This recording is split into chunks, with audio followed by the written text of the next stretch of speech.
സുഗമോദേവി സീരിയലിൻ്റെ ഇന്നത്തെ എപ്പിസോഡ് റിവ്യൂയിലേക്ക് എല്ലാവർക്കും സ്വാഗതം. അങ്ങനെ ദേവിക ഋഷി കാണാതായ ആ ഒരു കാര്യം അന്വേഷിക്കണമെന്ന് പറഞ്ഞുകൊണ്ട് DYSPയെ വീട്ടിലേക്ക് വിളിച്ചു വരുത്തുന്നുണ്ട്. അദ്ദേഹവുമായിട്ട് കാര്യമായി തന്നെ സംസാരിക്കുന്നു. ഇതിനിടയിൽ നന്ദനയും കാണുന്നുണ്ട്. അയാൾക്കാണെങ്കിൽ നന്ദനയും കാണുന്ന സമയത്ത് തന്നെ സംശയം തോന്നുകയാണ്. എന്തായാലും അതിൻ്റെ ഭാഗമായി തന്നെ ചോദ്യം ചെയ്യണമെന്നും സ്റ്റേഷനിലേക്ക് വരണമെന്നും DYSP നന്ദനോട് പറയുന്നു. അതുകൂടി കേൾക്കുമ്പോൾ നന്ദനാണെങ്കിൽ ആകെ ടെൻഷൻ ആവുകയാണ്. നന്ദൻ്റെ ടെൻഷനും മറ്റൊക്കെ തന്നെ അയാൾ കൃത്യമായി തന്നെ ശ്രദ്ധിക്കുന്നുണ്ട്. അങ്ങനെ പ്രഭാവതി പറയുകയാണ്, ഇനി ഈ ഋഷിയെ കാണാത്തതിൻ്റെ കേസിൽ ഉറപ്പായിട്ടും ചന്ദ്രോത്തിലേക്ക് തന്നെയായിരിക്കും വിരൽ ചൂണ്ടുക. ഇവിടെയുള്ളവർ തന്നെയായിരിക്കും കൂടുതലായിട്ടും ചോദ്യം ചെയ്യപ്പെടുക എന്നൊക്കെ പറയുമ്പോൾ, എന്നിരുന്നാലും ഇത് നിയമസഭയിലും പിന്നെ എൻ്റെ മണ്ഡലത്തിൽ നടന്ന കാര്യമായതുകൊണ്ട് തന്നെ ചർച്ച ചെയ്യപ്പെടും. അതുകൊണ്ട് നമുക്ക് ഉറപ്പായിട്ടും ഇതുമായിട്ട് മുന്നോട്ട് പോകണമെന്നൊക്കെ ദേവിക പറയുന്നു. മാത്രമല്ല ഇപ്പോൾ വന്ന ഓഫീസർക്ക് നന്നായിട്ടും അറിയാം നമ്മളിതിൽ യാതൊരു ബന്ധവുമില്ലെന്ന്. അങ്ങനെ ഋഷി മിസ്സിംഗ് ആയ കേസിൽ നമ്മുടെ DYSP നന്ദനെ ചോദ്യം ചെയ്യാനായിട്ട് വിളിപ്പിച്ചത് പ്രകാരം അവരാണെങ്കിൽ അവിടെ എത്തുന്നുണ്ട്. കെവിനോട് നന്ദനാണെങ്കിൽ ആകെ വിഷമത്തോട് കൂടിയിട്ട് പറയുകയാണ്, എനിക്കതിനകത്തേക്ക് പോകാൻ പറ്റില്ല കെവിൻ, താനും കൂടെ വരാനായിട്ട്. അങ്ങനെ കെവിനും നന്ദനും ചേർന്നിട്ട് സ്റ്റേഷനകത്തേക്ക് പോകുന്നുണ്ട്. അങ്ങനെ നന്ദൻ്റെ ഒരു ബോഡി ലാംഗ്വേജൊക്കെ തന്നെ DYSP കൃത്യമായി തന്നെ നോട്ട് ചെയ്യുകയാണ്. പിന്നീട് കെവിനോട് നന്ദനോടായിട്ട് പറയുന്നുണ്ട്, ഋഷിയെ അവസാനമായി കണ്ടത് അവരുടെ സുഹൃത്തുക്കളാണ്. പിന്നെ ആരെങ്കിലും അവസാനമായിട്ട് കാണാൻ ചാൻസ് ഉണ്ടോ എന്നൊക്കെ ചോദിക്കുമ്പോൾ തന്നെ നന്ദനാണെങ്കിൽ ആകെ പതറി പോകുന്നു. 16-ാം തീയതി ഋഷിയെ നിങ്ങൾ മീറ്റ് ചെയ്തിരുന്നു എന്ന് കെവിനോടും നന്ദനോടും ചോദിക്കുമ്പോൾ എന്താ എന്ന് ചോദിച്ചുകൊണ്ട് നന്ദനാണെങ്കിൽ ആകെ പേടിച്ചു പോവുകയാണ്. ടെൻഷൻ ആവണ്ട, ഋഷിയെ കണ്ടിരുന്നോ എന്നാണ് ചോദിക്കുന്നത്. അങ്ങനെ കെവിൻ പെട്ടെന്ന് തന്നെ പറയുന്നുണ്ട് ഇല്ലെന്ന്. ഇതൊക്കെ കൂടി കൂട്ടി വായിക്കുമ്പോൾ തന്നെ DYSPക്ക് കാര്യങ്ങൾ മനസ്സിലാവുകയാണ്.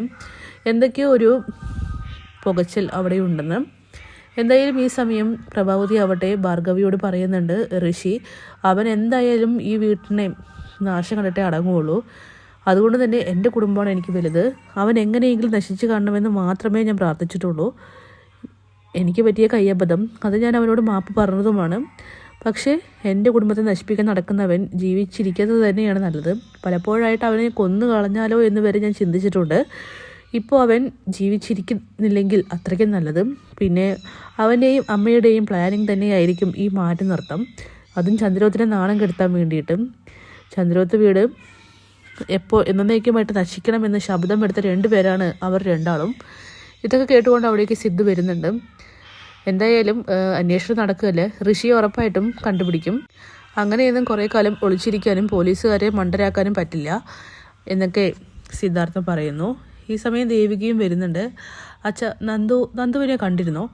അവനെ വിളിച്ചിട്ടും ഫോണിൽ കിട്ടുന്നില്ല.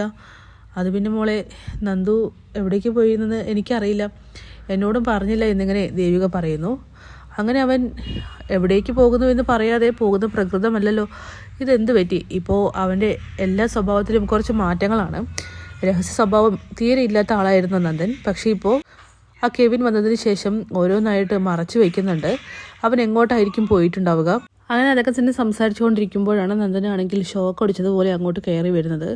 നന്ദ നീ ഇത് എങ്ങോട്ടാണ് പോയതെന്നൊക്കെ പ്രഭാവതി ചോദിക്കുമ്പോൾ ഞാൻ സ്റ്റേഷൻ വരെ പോയതാണെന്ന് നന്ദൻ പറയുന്നു.